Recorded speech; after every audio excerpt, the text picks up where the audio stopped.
మహారాష్ట్రలోని థానే జిల్లా భివండిలో విషాద ఘటన చోటు చేసుకుంది.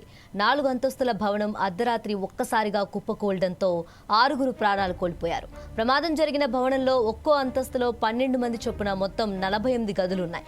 గురువారం రాత్రి 11:30 సమయంలో అందరూ నిద్రిస్తున్న సమయంలో ఈ ప్రమాదం జరగటంతో అందులోని వారంతా శిథిలాల కింద చిక్కుకుంటున్నట్లు పోలీసులు తెలిపారు.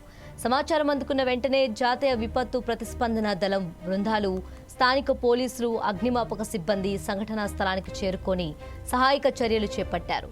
శిథిలాల కింద నుంచి ఇప్పటి వరకు 3 మృతదేహాలను వెలికితీసినట్లు అధికారులు ధృవీకరించారు. ప్రమాద సమయంలో భవనంలో మరికొంతమంది ఉండే అవకాశం ఉందనే అనుమానంతో ఎన్డీఆర్ఎఫ్ దళాలు శిథిలాలను తొలగిస్తూ ముమ్మరంగా సహాయక చర్యలు కొనసాగిస్తున్నాయి. గాయపడిన వారిని వెంటనే సమీపంలోని ఆసుపత్రులకు తరలించారు. ప్రమాదకర స్థితిలో ఉన్న పొరుగు భవనాల నివాసితులను సురక్షిత ప్రాంతాలకు తరలిస్తున్నారు. శిథిలాల కింద నుండి ఇప్పటి వరకు 2 మృతదేహాలను వెలికితీయగా మరో మహిళను సజీవంగా రక్షించి ఆసుపత్రికి తరలించారు. ప్రస్తుతం ఆమె ఆరోగ్య పరిస్థితి నిలకడగా ఉందని వైద్యులు వెల్లడించారు.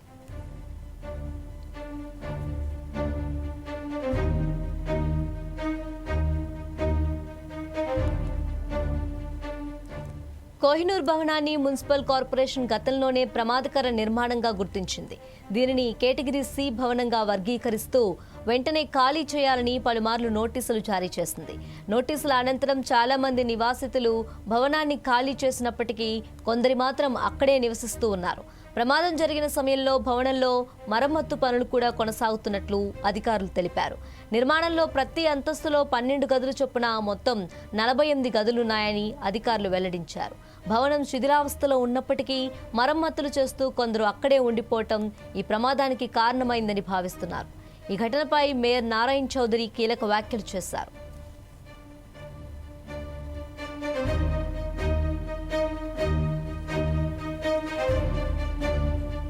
మహారాష్ట్రలోని థానే జిల్లా భివండిలో విషాద ఘటన చోటు చేసుకుంది. 4 అంతస్తుల భవనం అర్ధరాత్రి ఒక్కసారిగా కుప్పకూలడంతో 6 ప్రాణాలు కోల్పోయారు. ప్రమాదం జరిగిన భవనంలో ఒక్కో అంతస్తులో 12 మంది చొప్పున మొత్తం 48 గదులున్నాయి.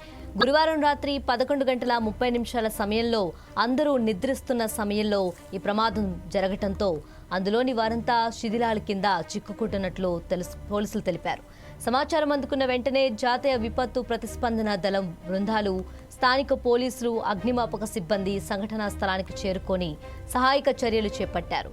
శిథిలాల కింద నుంచి ఇప్పటి వరకు 3 మృతదేహాలను వెలికితీసినట్లు అధికారులు ధృవీకరించారు. ప్రమాద సమయంలో భవనంలో మరికొంతమంది ఉండే అవకాశం ఉందనే అనుమానంతో ఎన్డీఆర్ఎఫ్ దళాలు శిథిలాలను తొలగిస్తూ ముమ్మరంగా సహాయక చర్యలు కొనసాగిస్తున్నాయి.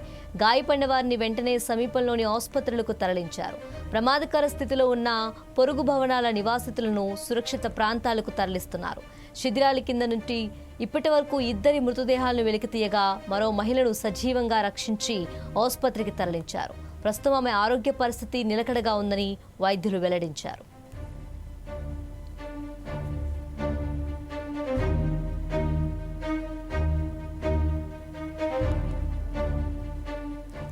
కోహినూర్ భవనాన్ని మున్సిపల్ కార్పొరేషన్ గతంలోనే ప్రమాదకర నిర్మాణంగా గుర్తించింది.